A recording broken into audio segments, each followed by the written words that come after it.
જય શ્રી રામચરિતમાનસ લંકાકાંડ ભાગ 11। તે રાત્રિએ સીતાજીની પાસે રહેલી રાક્ષસીઓ ત્રિજટાએ યુદ્ધની સર્વ હકીકત સીતાજીને કહી। રાવણના મસ્તક અને ભુજાઓ કપાતા પાછા ઉત્પન્ન થયા તે જાણીને સીતાજી ભયભીત થયા। વદન ઉપર ઉદાસી છવાઈ ગઈ, મનમાં ભારે ચિંતા થવા લાગી। પછી ત્રિજટાએ પૂછ્યું કે હે માતા, આના શું પરિણામ આવશે તે મને કહો। સંસાર અને દેવતાઓ દુઃખ દેનારા આ રાવણ કેવી રીતે મળશે? રઘુનાથજીના બાણોથી મસ્તક અને ભુજાઓ વારંવાર કપાવા છતાં પણ તે મરતો નથી। લાગે છે વિધાતા અવળી રીતે વર્તી રહ્યા છે। વિધાતાના ચરિત્રની કંઈ જ ખબર પડતી નથી। તે ક્રૂર વિધાતાએ જ મને શ્રી રઘુનાથજીના ચરણ કમળથી અડકી કરી છે। જેને કપટથી મને લોભાવવા મૃગ બનાવ્યો, તે જ વિધાતા મારા પર રૂઠ્યા છે। આ સંસારને અને દેવતાઓને દુઃખ દેનારો આ રાવણ કેવી રીતે મરશે? રઘુનાથજીના બાણોથી મસ્તક અને ભુજાઓ વારંવાર કપાવા છતાં પણ તે મરતો નથી। લાગે છે વિધાતા અવળી રીતે વર્તી રહ્યા છે। વિધાતાના ચરિત્ર કંઈ જ ખબર નથી પડતી। તે ક્રૂર વિધાતાએ જ મને શ્રી રઘુનાથના ચરણ કમળથી અડગી કરી છે। જેણે કપટથી મને લોભાવવા મૃગ બનાવ્યો હતો અને વિધાતા મારા પર રૂઠ્યા છે। જેણે અસહ્ય દુઃખ આપ્યું હતું અને મારા મોઢેથી લક્ષ્મણજીને કઠોર વચનો કહેવડાવ્યા હતા। જેને શ્રી રઘુનાથજીના વિયોગરૂપી કઠોળ બાણ તાકીને મને માર્યા છે। આવા દુઃખમાં પણ તે મારા પ્રાણને કેવી રીતે રાખી રહ્યા છે? તે જ વિધાતા રાવણને જીવાડી રહ્યા છે। કૃપાનિધાન શ્રી રામચંદ્રજીને યાદ કરીને જાનકીજી વિલાપ કરી રહ્યા હતા। તેથી ત્રિજટાએ કહ્યું, સાંભળો રાજકુમારી, હૃદયમાં બાણ લાગવાથી રાવણ મળશે, પરંતુ શ્રી રામચંદ્રજીએ કારણથી તેને બાણ નથી મારી રહ્યા। તેના હૃદયમાં આપ જાનકીજી વસ્યા છો। શ્રી રઘુનાથજી વિચારે છે કે દશાનંદના હૃદયમાં જાનકીજીનો વાસ છે અને જાનકીજીના હૃદયમાં મારો વાસ છે। તેથી રાવણના હૃદયમાં બાણ મારતા તે સર્વ લોકોનો નાશ થશે। એકાએક સીતાજીના હૃદયમાં બહુ જ આનંદ થયો। આ જોઈ ત્રિજટાએ પુનઃ કહ્યું, હે સુંદરી, તમે ભારે સંદેહ ત્યજી દો। અભિમાની રાવણ કયા પ્રકારે મરશે તે હવે હું તમને કહું છું। રાવણના મસ્તકો વારંવાર કપાતા હોવા છતાં વ્યાકુળ થયેલા રાવણના હૃદયમાં તમારું ધ્યાન ભૂલાઈ જશે, તમારી યાદ નહીં રહે, અને ત્યારે શ્રી રામચંદ્રજી લંકાપતિ રાવણના હૃદયમાં બાણ તાકશે। આમ કહી ત્રિજટાએ સીતાજીને ઘણા પ્રકારે આશ્વાસન આપ્યું। પછી તે પોતાના ઘરે ચાલી ગઈ। તેના ગયા પછી સીતાજીએ શ્રી રામચંદ્રજીના ગુણો અને તેના સ્વભાવને યાદ કરી, એટલા માટે તેના અંતરમાં વિરહ અને વ્યથા ઉત્પન્ન થયા। સીતાજી તો રાત્રિ અને ચંદ્રમાની બહુ જ નિંદા કરતા કે રાત્રે યુગ બરાબર લાગે છે, કોઈ પ્રકારે રાત ઘટતી કેમ નથી? આમ શ્રી રામચંદ્રજીના વિરહમાં સીતાજી અત્યંત દુઃખી થઈ વિલાપ કરતા હતા। જ્યારે વિરહને લીધે શરીરમાં બળતરા થવા માંડી, તેમની આંખોમાંથી આંસુ વહેવા લાગ્યા અને ડાબી ભુજા ફરકવા લાગી। આ સારા શુકન હતા। તેથી સીતાજીએ ધીરજ ધારણ કરી કે હવે મને કૃપાનિધાન શ્રી રામચંદ્રજી અવશ્ય મળશે। આ બાજુ મધ્યરાત્રિએ રાવણને ભાન આવ્યું। પોતાના મહેલે લઈ આવેલા સારથી પર તે રોષે ભરાયો। તેને દૂર ઉભેલા સારથીને બોલાવીને કહ્યું, અરે દુષ્ટ, તે મને યુદ્ધભૂમિ કેમ મુકાવી? ઓ મૂઢ, તને ધિક્કાર છે। ગભરાઈ ગયેલા સારથીએ રાવણના ચરણ પકડી લીધા અને પોતાના ભૂલ કબૂલ કરી। રાવણે તેને ક્ષમા આપી। પ્રભાત થતાં જ રાવણ એ જ રથ પર બેસી યુદ્ધભૂમિમાં લડવા ગયો। તેને ફરી આવેલો જોઈ વાનરો અને રીંછો ભયભીત થઈ ઉઠ્યા, પણ હનુમાનજીએ તેને હિંમત આપી અને એટલે પર્વતોને વૃક્ષો ઉખેડીને તેઓ રાવણ પર ફેંકવા લાગ્યા। વાનર સેનાએ તે બધાના પ્રહાર રાક્ષસો પર કરવા માંડ્યા, એટલે રાક્ષસો ગભરાઈને આઘા પાછા થવા લાગ્યા। વાનર યોદ્ધાઓ આ પ્રકારે રાવણની સેનામાં ભંગાણ પાડ્યું। હવે ત્યાં એકલો રાવણ રથ પર ઊભો હતો। તેને ઘેરી વળીને વાનરો અને રીંછો જાત જાતની મારા કરડી ચીરી નાખતા અને ખૂબ જ ગભરાવી નાખ્યો। આજે રાવણને વાનરો અને રીંછોની પ્રબળતાનો ખૂબ જ ખ્યાલ આવ્યો, એટલે રાવણે ફરી પાછી તેની માયાજાળ પાથરી। આ વખતે તેને ખડી કરેલી માયા, ભૂત, પિશાચ, વૈતાળ અને ભયંકર દેખાવવાળા જીવો ધનુષ બાણ સાથે યુદ્ધભૂમિમાં ઘૂમતા હતા। માયાવી જોગણીઓ એક હાથમાં તલવાર અને બીજે હાથમાં ખોપરીઓ લઈને લોહી ભરીને આનંદિત થતી પીતી હતી। પછી વિચિત્ર નૃત્ય કરતી, વિવિધ ગાયન કરતી અને પકડો મારો એમ ભયંકર નાદ કરતી આ ધ્વનિ ચારે બાજુ ફેલાઈ ગઈ। તે ભક્ષ માટે મોં ફાડીને વાનર સેના તરફ દોડતી હતી, તો વાનરો ગભરાઈને ભાગી જતા, પરંતુ વાનર ભાગી જતા ત્યાં તો આગ પ્રગટવા લાગી। આથી વાનરો ગભરાઈ ગયા। વળી રાવણે આકાશમાંથી રેતી વરસાવા માંડી। વાનરોએ આમ ગભરાવીને જ્યાં ત્યાં દોડાવી થકાવી નાખ્યા। પછી રાવણે એવી ગર્જના કરી કે જેથી લક્ષ્મણજી તથા સુગ્રીવ સહિત સર્વ વીર યોદ્ધાઓ મૂર્છિત થઈ ગયા. કેટલાક શ્રેષ્ઠ યોદ્ધાઓ હે રામ હે રઘુનાથ પોકારતા પારાવાર પસ્તાવો કરવા લાગ્યા. આમ સામા પક્ષના સર્વે શિથિલ કરી નાખ્યા. નિર્બળ કરી રહેલા બીજી બાજુ તેને માયા રચી. અસંખ્ય હનુમાનજી પ્રગટ કર્યા અને તેઓ પથ્થર લઈને દોડતા. તે બધા શ્રી રામચંદ્રજીને ચારે તરફ ટોળે વળીને તેને ઘેરીને ઊભા હતા. મારો પકડો, ભાગવા ન જોઈએ એમ બોલતા પૂંછડા અધ્ધર કરી દાંત કકડાવતા હતા. તેના પૂંછડા દશે દિશામાં શોભાવી રહ્યા હતા. તેમની વચ્ચે શ્રી રઘુનાથજી હતા. તેમની વચ્ચે કૌશલરાજ શ્રી રામચંદ્રજી શ્યામ સુંદર શરીરવાળા એવા શોભી રહ્યા હતા જાણે ઊંચા તમાલ વૃક્ષની ચારે બાજુ ઇન્દ્રધનુષના સુંદર વાડ બની હોય. શ્રી રામ પ્રભુને આ દશામાં જોઈ દેવો હર્ષ શોકયુક્ત અંતરથી જય જય બોલવા લાગ્યા. જ્યારે શ્રી રઘુનાથજીએ એક જ બાણ ફેંકી પડવારમાં રાવણની રાક્ષસી માયાને હરી લીધી. એકાએક માયા દૂર થઈ જવાથી સર્વ વાનરો અને રીછો બહુ જ આનંદિત થયા. વૃક્ષો અને પર્વતો લઈ બધા પાછા ફર્યા. તે સાથે જ શ્રી રામચંદ્રજીએ જથ્થાબંધ બાણો છોડ્યા. તેથી રાવણના મસ્તકો અને ભુજાઓ છેદાઈને ભૂમિ પર પડવા લાગી. શ્રી રામચંદ્રજી અને રાવણના યુદ્ધનું ચરિત્ર જોઈને અનેક કલ્પો સુધી સેંકડો શ્રેષ્ઠ શારદા વેદ અને કવિ ગાતા રહે તો પણ પાર ન આવે. આ યુદ્ધ ચરિત્રનો ગુણ સમૂહ તુલસીદાસ કેવી રીતે ગાઈ શકે? જેમ માખી પોતાના બળ અનુસાર આકાશમાં ઉડે છે, વારંવાર કપાતા મસ્તકો અને ભુજાઓનો જથ્થો વધી રહ્યો હતો. જેમ દરેક લાભથી લોભમાં વૃદ્ધિ થાય તેમ કેટલાક બધો શ્રમ કરવા છતાં રાવણ મરતો ન હતો. તેથી ભગવાન શ્રી રામચંદ્રજી ત્યાં દૂર ઉભેલા વિભીષણ સામે જોયું. શિવજી કહે છે, હે પાર્વતી, તેમની ઈચ્છાથી કાળ પણ મરી જાય છે. તે જ પરમાત્મા ભક્તની પ્રીતિની પરીક્ષા લઈ રહ્યા હતા. વિભીષણે કહ્યું, હે સર્વજ્ઞ, હે ચરાચરના સ્વામી, સાંભળો. આપ શરણાગતોના પાલન અને રક્ષણ કરતા છો. હે દેવો તથા મુનિઓના સુખ દેનારા, હે નાથ, રાવણના નાભિકુંડમાં અમૃતનો વાસ છે. તે અમૃતના બળને લીધે જ રાવણ જીવી રહ્યો છે. આ સાંભળી કૃપાનિધાન શ્રી રામચંદ્રજી પ્રસન્ન થઈ કરાળ બાણ હાથમાં લીધું. એવામાં અનેક પ્રકારના અપશુકનો થવા લાગ્યા. ચારે બાજુ ગધેડાઓ ભૂંકવા લાગ્યા, શિયાળ રુદન કરવા લાગ્યા, કૂતરાઓ જાણે કાળને દેખી ગયા હોય તેમ પોક મૂકીને રડવા લાગ્યા. પક્ષીઓ દુઃખના ચિત્કાર કરતા અને આકાશમાં ઠેર ઠેર પૂંછડિયા તારાઓ દ્રષ્ટિગોચર થતા. મૂર્તિઓ રુદન કરવા લાગી. આકાશમાંથી વજ્રપાત થયો. જોરદાર વાયુ ફૂંકવા લાગ્યો. પૃથ્વી આમ તેમ દોડવા લાગી. વાદળો જળને બદલે લોહી, વાળ અને ધૂળ વરસાવવા લાગ્યા. આવા જાત જાતના અપશુકનો થયા. એ બધા અમંગળોનું વર્ણન કઈ રીતે થઈ શકે? પૃથ્વી પર આટલા બધા ઉપદ્રવ થતા જોઈને આકાશમાં રહેલા દેવતાઓ વ્યાકુળ થઈને જય જયકાર કરવા લાગ્યા. ત્યારે દેવતાઓને ગભરાયેલા જોઈ દયાળુ શ્રી રામચંદ્રજી ધનુષ પર બાણ ચડાવવા લાગ્યા. કાન સુધી ધનુષની પણછ ખેંચી શ્રી રામચંદ્રજીએ રાવણ પર એક સાથે 31 બાણો એવા છોડ્યા જાણે કાળરૂપી સર્પ છૂટ્યા હોય. એક બાણે રાવણની નાભીના અમૃતને શોષી લીધું, નાભિકુંડમાં સૂકવી નાખ્યો. બાકીના 30 બાણો તેના મસ્તક અને ભુજાઓને છેદીને તેને દૂર લંકામાં પેડ્યા. પછી રાવણનું મસ્તક અને ભુજાઓ વિનાનું ધડ પૃથ્વી પર નાચવા લાગ્યું. ધડ પ્રચંડ વેગથી દોડતું હતું, તેથી ધરતી થરથર કાપીને ધસવા લાગી. ત્યારે પ્રભુ શ્રી રામચંદ્રજીએ બાણ મારીને ધડના 2 ટુકડા કરી નાખ્યા. રાવણે મરડની ચીસ પાડી. મરતી વેળાએ રાવણ ભયાનક ગર્જના કરતો હતો કે રામ ક્યાં છે? હું પડકાર કરીને તેને યુદ્ધમાં મારીશ. રાવણ પડતાની સાથે જ પૃથ્વી હલી. સમુદ્ર, નદી, દિશા અને પર્વતો હાલી ગયા.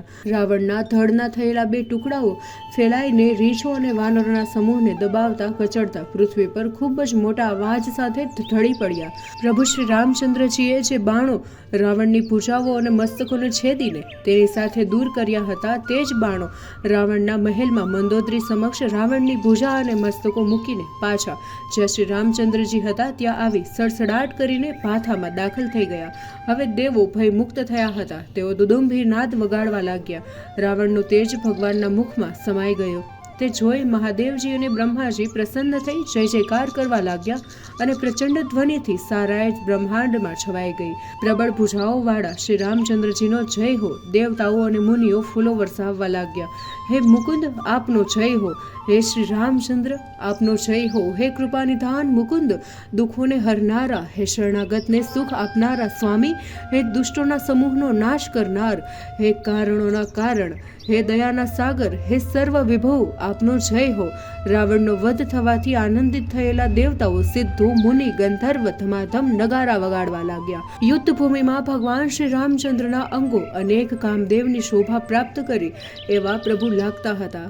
પ્રભુ શ્રી રામચંદ્રજીએ રાવણનો વધ કરી દેવોને નિર્ભય કર્યા. વાનરો તથા રીછો હર્ષઘેરા થઈ વારંવાર સુખ નિધાન મુકુંદનો જય હો એમ બોલતા હતા. પતિના કપાયેલા મસ્તકોને જોઈ મંદોદરી ગભરાઈને મૂર્છિત થઈ ગઈ. આ જાણી મહેલની સર્વ સ્ત્રીઓ રોકકડ કરતી રાણી મંદોદરી પાસે આવી પહોંચી. તેને ભાનમાં લાવી કપાયેલા રાવણના મસ્તકો પાસે લઈ ગઈ. પતિનો ઘાત થયેલો જોઈ વિલાપ કરતી મંદોદરીને દેહનું ભાન ન રહ્યું. તે રડતી, છાતી કૂટતી, માથું કૂટતી રાવણના ઐશ્વર્ય અને પરાક્રમના વખાણ કરવા લાગી.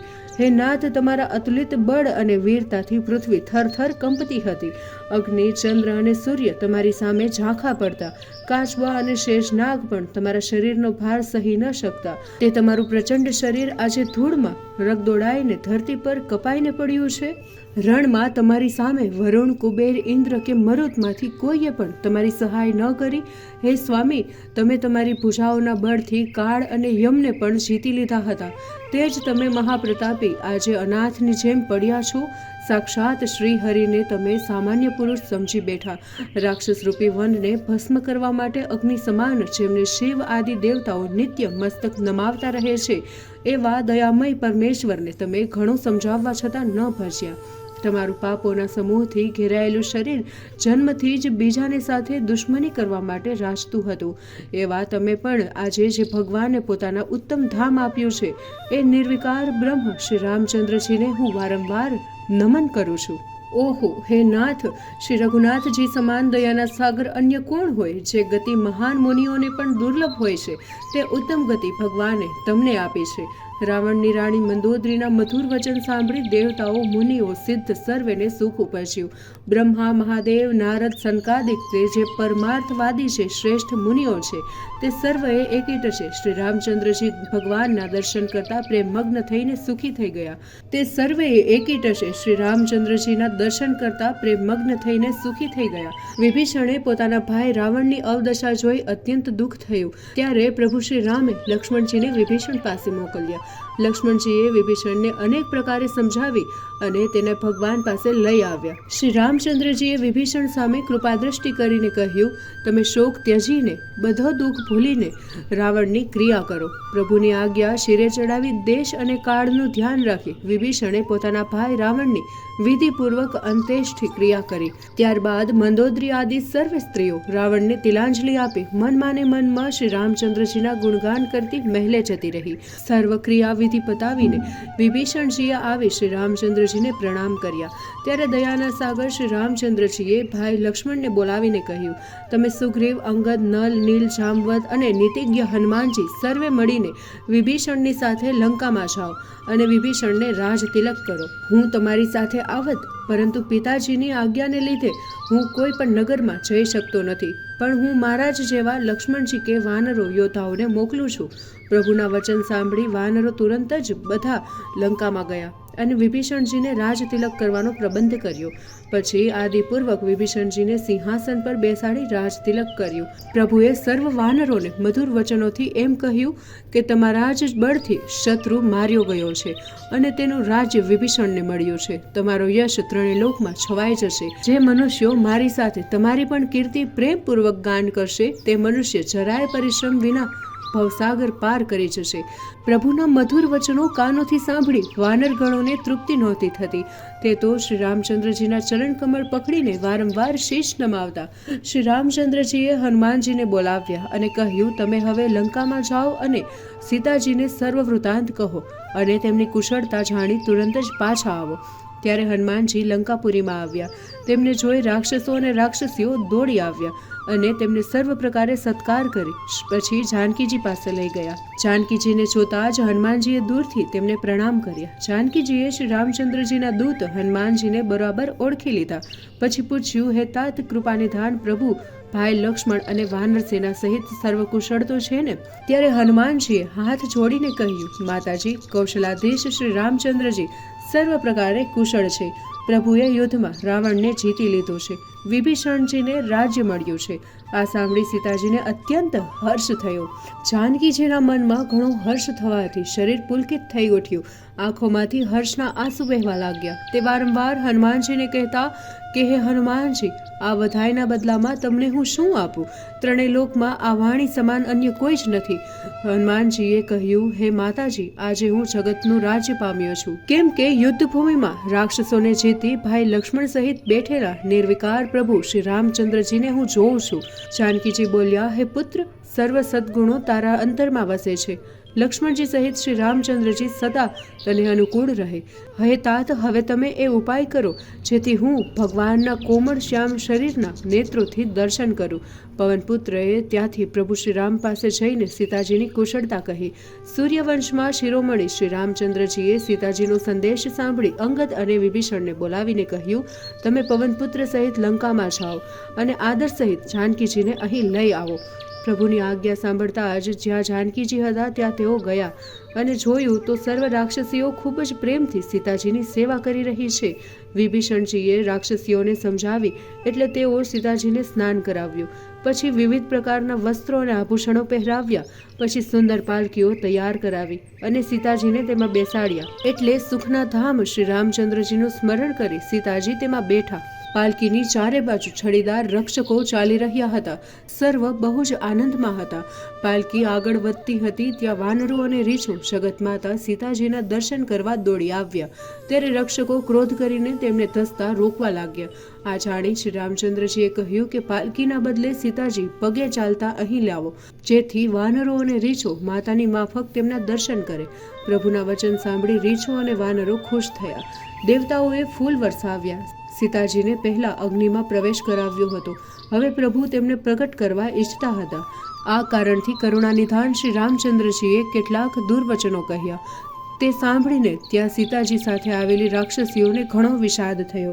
શ્રી રામચંદ્રજી પરમાત્માના વચન શિર પર ચડાવી મન, વચન અને કર્મથી જગત માતા જાનકીજી બે હાથ જોડીને બોલ્યા, હે લક્ષ્મણ, તમે મારા ધર્મના સહાયક બનો અને ચિતા ચડાવી અગ્નિ પ્રગટ કરો. જાનકીજીના વિરહ, વિવેક અને ધર્મનીતિ ભર્યા વચન સાંભળી લક્ષ્મણજીના નેત્રોમાં જળ ભરાઈ આવ્યું.